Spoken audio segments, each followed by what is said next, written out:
est emmené visiter le mont de Laskrem, célèbre site de la région pour le paysage qu'il offre. Toute une organisation, toute une logistique que Kamal Swig nous décrit dans ce reportage. On assiste là au dernier préparatif. Le directeur sud de l'ONAT réunit son équipe pour la dernière fois afin de mettre au clair quelques détails et rappeler les dernières consignes. Après cela, direction l'hôtel Tahet, point de rassemblement et de départ vers le premier site d'une tournée de 4 jours. L'expédition est fin prête. Ils auront à visiter 2 régions distinctes. L'une caractérisée par, j'allais dire, un paysage, comme qui dirait, arraché à la lune, qui est le Tahat, la Laskrem plus exactement. L'autre partie, ce sera la partie sud qui est représentée par le Tassili du Hogar, où justement il y a d'autres sites qui diffèrent totalement du premier. Sauf que la plupart de ces touristes s'aventurent dans le sud pour la toute première fois et ne savent pas forcément à quoi s'attendre. J'ai un peu d'imagination, mais pas beaucoup de détails, à vrai dire. Que vous attendez de cette expédition? Dépaysement total. Donc on doit tout changer les idées, changer un peu l'air.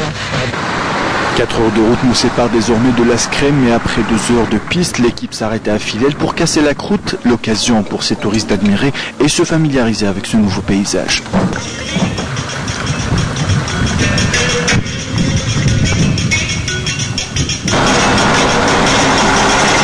À 17 heures, nos touristes arrivent enfin au mont de Laskrem, mais attention, pour apprécier ce paysage féerique, il faut encore faire quelques efforts. Est-ce que c'est fatigant de monter Oui, un petit peu, oui. Et comment vous avez trouvé l'aventure? Agréable. Agréable et ça vaut la peine. Une fois là-haut, qu'en pense-t-on? Il faut venir, il faut essayer. C'est impressionnant, c'est indescriptible. Et avec un peu de chance, on assistera à l'un des plus beaux couchers de soleil au monde, à croire celui qui a passé 40 ans de sa vie à Laskrem.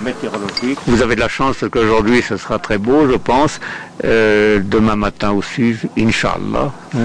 Quand il y a quelques nuages comme ceux que vous voyez maintenant, c'est à ce moment-là que ça peut être le plus beau, parce que les nuages laissent passer la lumière et colorent le ciel quelquefois.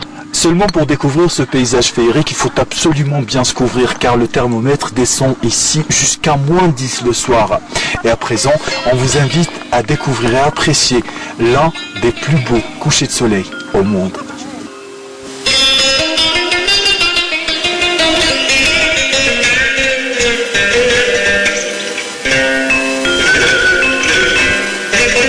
Voilà, et surtout un chèche qui va ravir à Kamal Swig. Fin de ce journal, merci d'avoir suivi, excellente suite des programmes. Fallait la série demain pour l'édition de midi.